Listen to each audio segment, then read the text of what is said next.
Hey guys, welcome back to some more Dragonheir. In today's video, we're going to be looking at the Season 2 updates, and there are some massive changes that are coming with this game, guys. It is almost going to be like a new game with all the things they're adding, which is the reason why I kind of wanted to run through this. New island sandbox and seasonal storylines. So the game, the story overall is going to change when it comes to Season 2. Not sure if it's going to be all new or if they're just going to incorporate some of the storylines that we did see in Season 1. If you've been playing this game, guys, let me know in the comments down below what you think and what you think about the changes in seasons.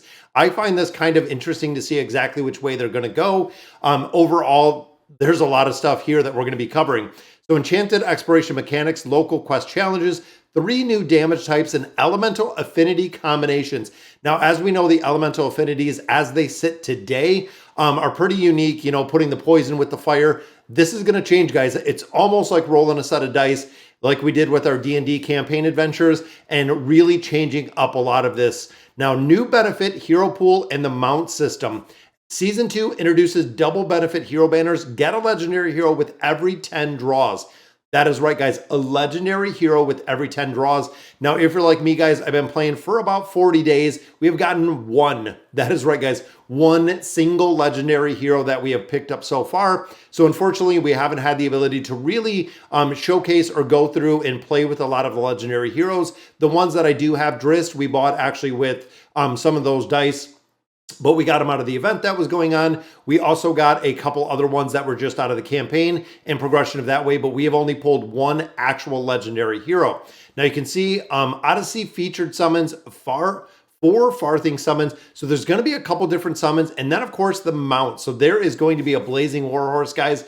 Very, very cool. So you can actually run around and explore with the warhorse, and you can see right there's both of the dice. Now we actually picked up both of the Dungeons and Dragons dice because we knew they were limited edition and we wanted to make sure that we did use those. This looks awesome, guys. The graphics and the build of this game is absolutely phenomenal, which is one of the reasons why it really drew me to it.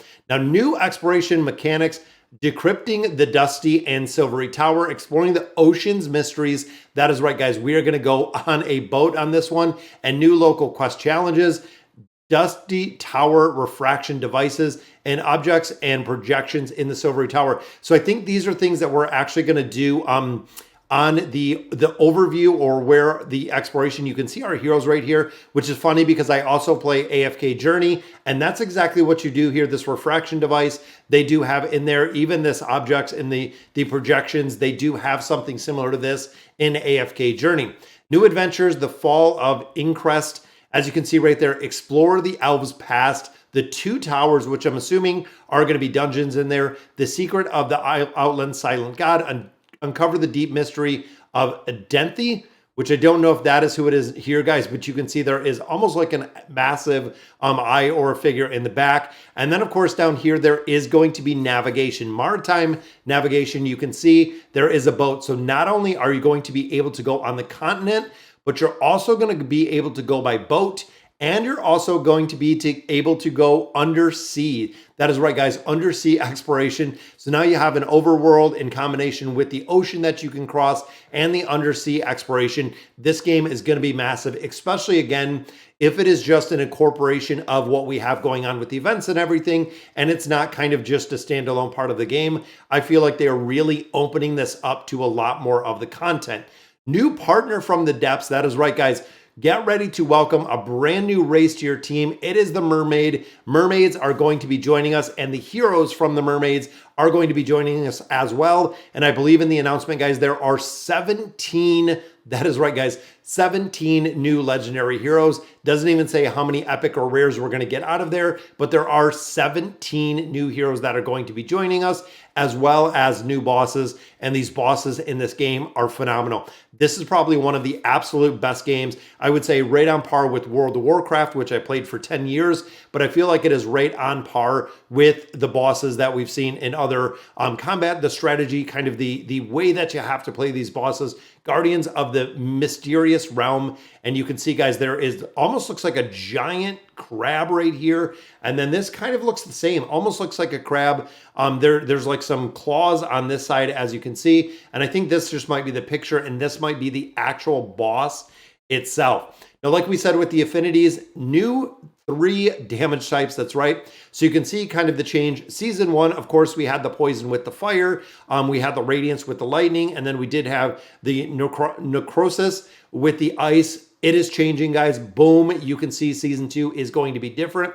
Now, overall, I've gotten incredibly lucky with the fire heroes, guys. I got a ton of fire heroes, I got a ton of poison heroes, and a lot of the poison heroes and fire heroes do incredibly well. It's going to be interesting to see exactly how this is going to change up the dynamic with the affinities and the heroes that we're going to utilize, because remember, the 3 set affinity bonus and the 5 set affinity bonus as you continue progression in this game are huge when it comes to the build and when it comes to exactly how these heroes are going to be built and how they're showcased and how they kind of synergize together.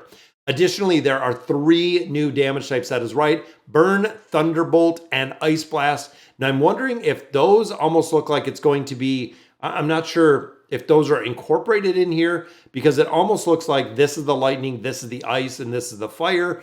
We're going to have to see exactly how that is incorporated, if they're going to have a fire and a burn, if they're going to have, a lightning and a thunderbolt. We're going to have to see, again, kind of the incorporation of what it's going to look like with season 2 when it comes out. And then, of course, guys, you see all of the new heroes, and I believe this is only 15. Like I said, the other thing that they were talking about from the release was saying 17 new heroes, but here, again, we just have question marks across all these heroes to see exactly what we're going to get from the addition of the mermaid that is coming into this game. So again, a lot of new heroes, a lot of new things. It almost is going to see like a new game. I know the overall dynamics are changing a little bit, but overall it seems kind of incredible. Now, Lost, that's right, long lost sea treasures. Equip yourself with brand new gear and brand new artifacts. We have a variety of new gear, a variety of new artifacts, which means a lot of players that have got the artifacts out of the current season 1 going into season 2. Now, we know there is going to be some give and take. There's going to be a significant amount of items that we're going to be losing in the transition from season 1 to season 2. But overall, there are a lot of things you're going to keep, including the heroes. Even though they're going back to base level, you're going to be able to keep the way that you build them. So the scrolls that you use to actually build them up a little bit further. So again, it's going to seem almost like a new game with a lot of new heroes. And I'm assuming at this point, and I haven't heard any different, that they're keeping all of the original heroes. Now, this game, guys, is probably one of the biggest games that I have seen that has so many heroes.